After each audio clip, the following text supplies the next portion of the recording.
exactly. Yeah. Yep. Yeah, Alicia's crazy. Well, we do have our players in. We're going to have Agent versus Hukinator. We're going to be on 3 Sentinels here, so shall we get into it? Let's do it. Agent versus All right. Hukinator. This should be a very hype match. Yeah, if there was ever a match where mirror. Hukinator needs to prove his worth, this is it. 2, 1. New objective available. Ready to collect. Interesting. So no Predator tank from Hukinator here, which a little bit surprised by that. We got Orca instead. The slingshot here from Agent's going to be pretty heads up, I think. As long as he can protect it, it will shut down the Razorback plus the Orca. But having said that, on this map, do you figure it's going to work well? Unit ready. Yeah, I mean, it's interesting because I think Orca is much better against Nod than GDI. I think everyone can agree on that. However, if you have basically just slingshot missile, you can run away from missiles pretty easily with an Orca. They're never really going to kill you. They're just going to stop you going somewhere. Slingshot, you can straight up 1v1 it. If you just drive into a slingshot with an Orca, the Orca can win. I won't say that it'll always win because Micro is involved, but it can win that fight. And it's the same situation with the... Oh, excuse me. Same situation with the Inferno, where it's tempo. Like, you're not going to trade economy because you spend more than they spent on their slingshot, and then you're going to die to the second slingshot without doing any damage. But you will kill the first one quite often. And that is big tempo, because they have to make a second one, and you don't have to make a unit to kill their next slingshot. You can just ignore it once they've killed your Orca. Well, speaking of tempo, we got Agent coming out with the Razorback, and kind of unfortunate because Hukinator immediately pulled his snipers back, and that Razorback took so many shots that it's just not going to really do a whole lot here except chew up 1 missile squad. So quite a big loss in value there for Agent. Now he's forced to push out this Predator tank to deal with the Pitbulls because of the snipers, and that's giving Hukinator a bit of an advantage because he's got enough money to tech switch if he needs to. So Agent here, I gotta say, not looking too good. Yeah, and Hukinator, infamous again for sniper lover, right? Like, Huk loves snipers. A lot of people talk about how, like, if Huk plays snipers, he can beat anyone. That's something I've heard many people say. Not one person. Yep. Multiple players are like, if Huk plays snipers, he will beat anyone.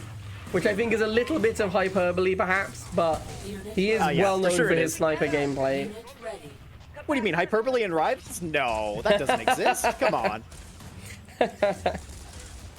We see here Agent trying to make some pressure with this Predator tank. What's interesting is that he made this Predator when there were 2 Pitbulls, and there's still 2 Pitbulls. Yeah, right? Like, yeah, that's the thing. He just hasn't done anything. Like, the Predator well. did so little, and like Huk is kind of just messing with him here.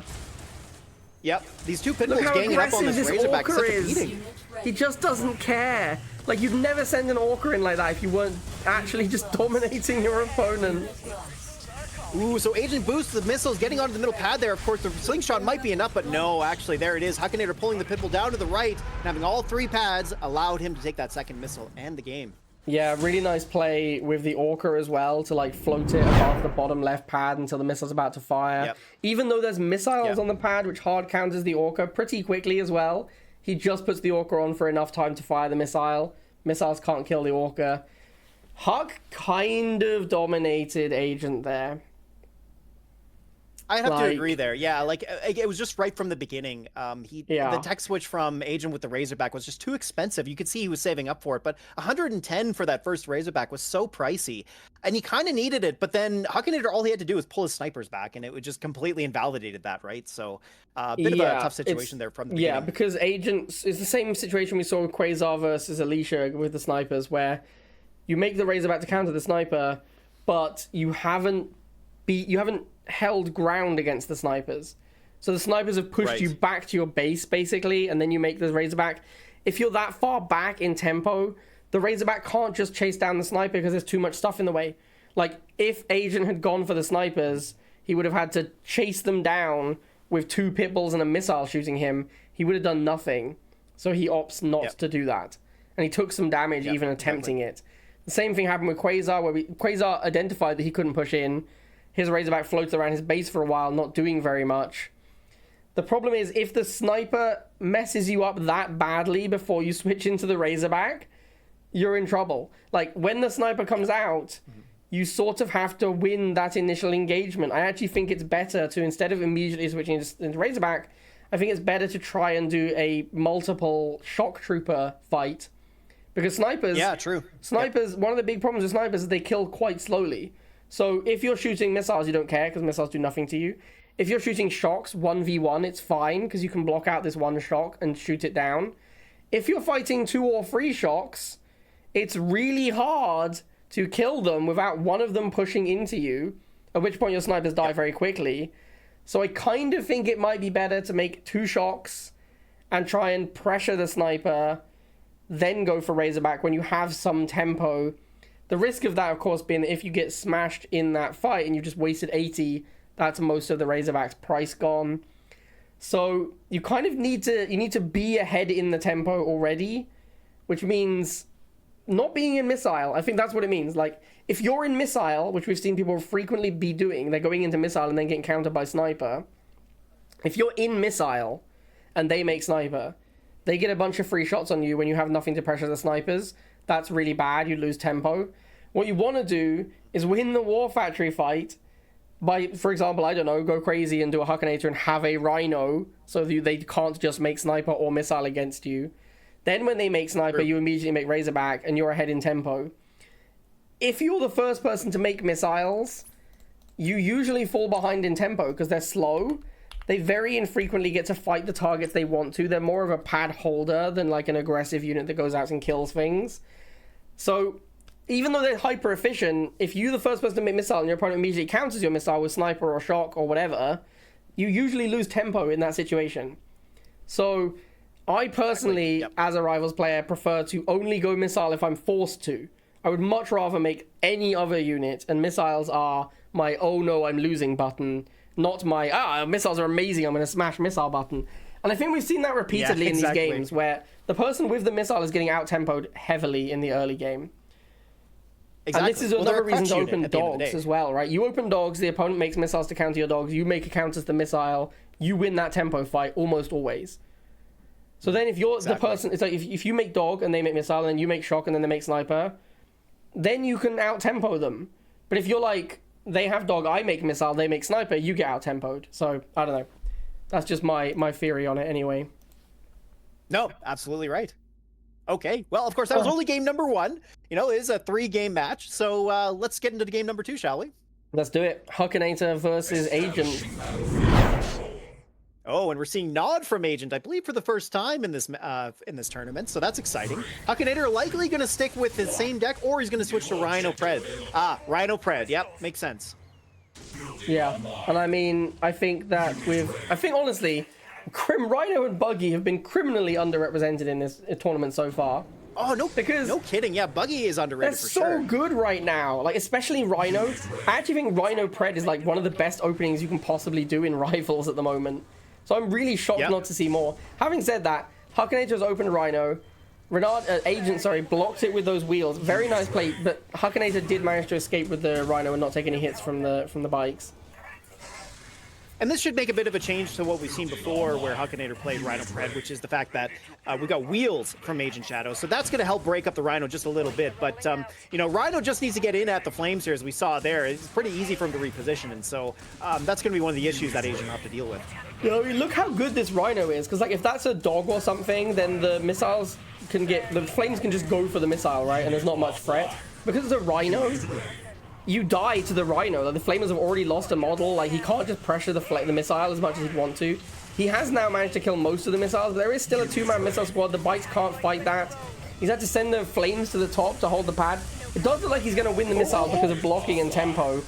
But in terms of economy, it wasn't amazing trades, but that's okay. Obviously, first missile, you're normally happy to trade down in Tiberium for the missile. Yeah, that's very true. You know, and like these Rhinos actually looking a little bit less valuable than they have been in past times. Again, the wheels here being pretty impactful, but Agent just, you know, playing the pads, right? And at the end of the day, that's what Rivals is all about, just playing the pads. And on a 3-pad map like this, that's what Agent just did very well. So he got that first missile. But like you said, you know, in these games, I don't expect having the first missile to be a huge advantage, unless like we're up against like No Harm MG, as we saw against Alicia and Bike Rush. But yeah, it's gonna get very interesting from here.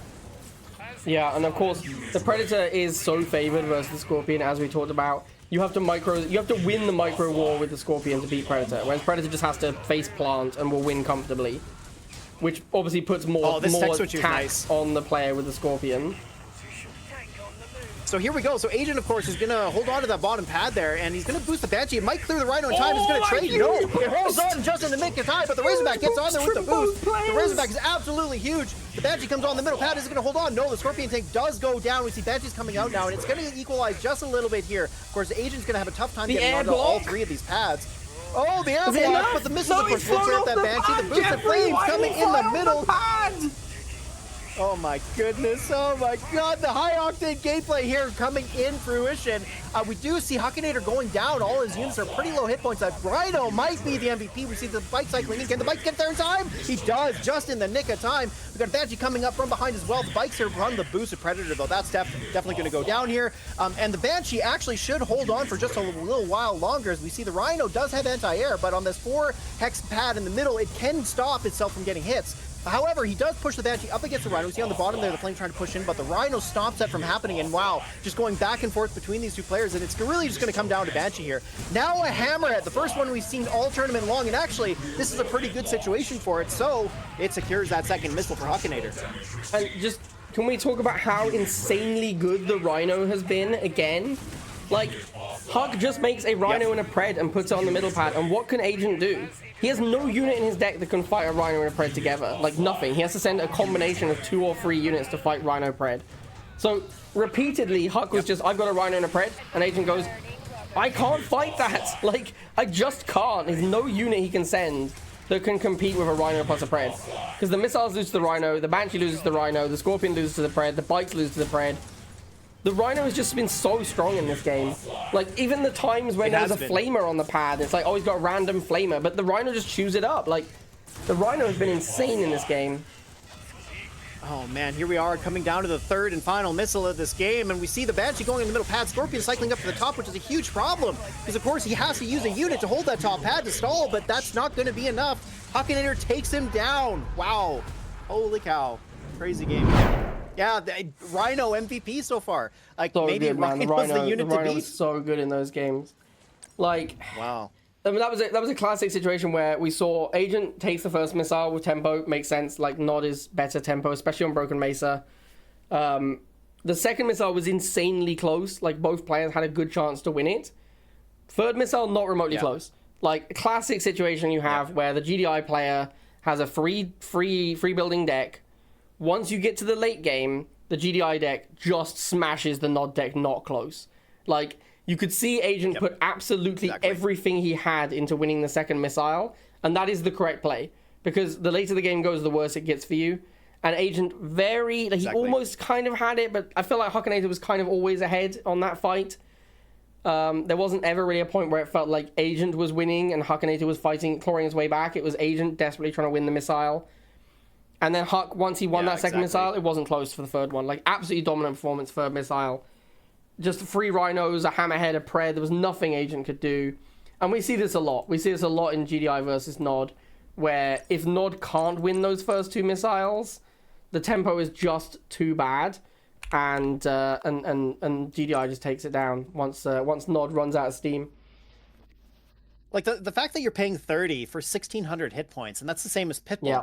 Or if you look at Predator cheap tank, and Predator so has tanky. what? Is like 2,800 for a Predator, but then you got to split between 2 units. And then not only that, you saw there that Rhino's vehicle damage was also important, right? Like, it was getting value in just about every situation that it was in, whether it be dealing with the Banshees or chewing down the bikes. Even the Scorpion tanks, like the Rhino was vicious in this match, and yeah, definitely the MVP so far. So, and that's something that we haven't really seen up until now, right? Like, I mean, obviously in this meta, yeah, but throughout the history of Rivals, except maybe for when Alicia played Predator Rhino a lot, she used to open Rhino all the time, right? Outside of that, I would say we haven't really seen Rhino shine. This is the time for Rhino to shine. And actually, I have to say, when you were talking about Buggy earlier, Buggy's awesome too. So I think there's probably some experimentation that could happen here, and hopefully the GOATs take some mind to that, because there's got to be some ways to overcome this. But so far, this looks like the deck to beat. Yeah, and like this is you hit the nail on the head there with the Rhino vehicle damage. Rhino and Buggy are the truest of generalist units in Command & Conquer Rivals, because they are anti-infantry, anti-air. They are decent versus both of those targets. They will not beat heavy infantry or heavy air, but they will beat light air and light infantry. And critically, they have surprisingly high vehicle damage.